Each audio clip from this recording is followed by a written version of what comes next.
عام علم انسان کو گزارا کرنا سکھاتا ہے، لیکن ایک وششٹ گیان مخصوص علم آپ کو حکومت کرنا سکھاتا ہے، پھر چاہے آپ کے ہنر پہ ہو یا لوگوں کے دلوں پر۔ علم کو جب تک سلیقے سے منظم نہ کیا جائے، دانش مندی طریقے سے صحیح دشا نہ دی جائے، اگر عملی منصوبہ بنا لیا جائے لیکن اس پر عمل نہ کیا جائے، تب تک ایسا علم دھن دولت آپ کو کما کر نہیں دے سکتا۔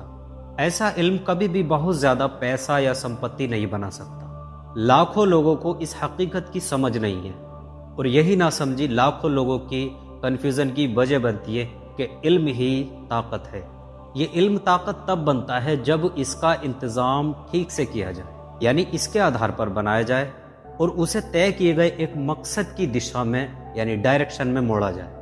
یہ ضروری نہیں ہے کہ پڑھا لکھا انسان اسی کو کہا جائے جس کے پاس کافی معلومات عام یا وششٹ گیان مخصوص علم ہو۔ ایک پڑھا لکھا انسان وہ ہوتا ہے جس نے اپنے دماغ کی طاقت کو اس طریقے سے ترقی یافتہ کر لیا ہو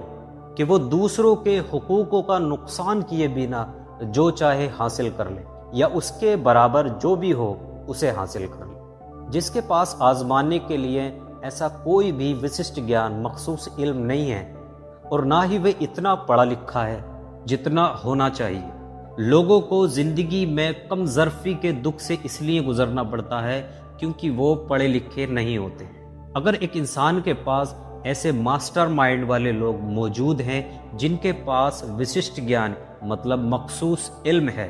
جن کے پاس وہ علم ہے یعنی گیان ہے جس سے کہ وہ اس انسان کو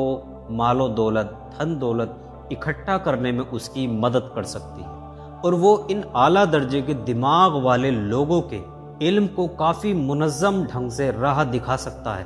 تو ایسا انسان گروپ میں کسی بھی دوسرے پڑھے لکھے کے جتنا ایجوکیٹڈ مطلب شکشت ہے۔ کامیاب انسان کی پہچان یہی ہوتی ہے کہ وہ کسی بھی سچویشن میں ایک وششٹ گیان مطلب مخصوص علم کو حاصل کرنا کبھی بند نہیں کرتا، جو اسے اپنے بنیادی مقصد، کاروبار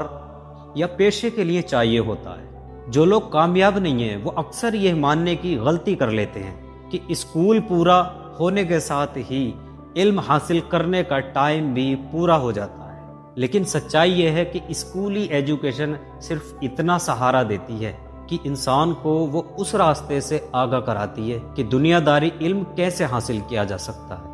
اکثر آپ نے ادھیڑ عمر کے لوگوں کو کہتے سنا ہوگا کہ جب بچپن میں نہیں پڑھا تو اب تو اتنی عمر ہو گئی ہے تو کیسے پڑھ پائیں گے۔ اس کا مطلب یہ ہے کہ ایسے لوگ ہار مان لیتے ہیں کہ ان کی سیکھنے کی عمر بیت چکی ہے۔ دیکھو، خود کو اللہ کے راستے میں چلانے، خود کو پہچاننے، خود کو قابل بنانے میں، کام کاجوں میں اور گمراہی باتوں سے بچنے کے لیے ہی ہمیں دین اسلام نے ہم پر علم کو فرض کیا ہے۔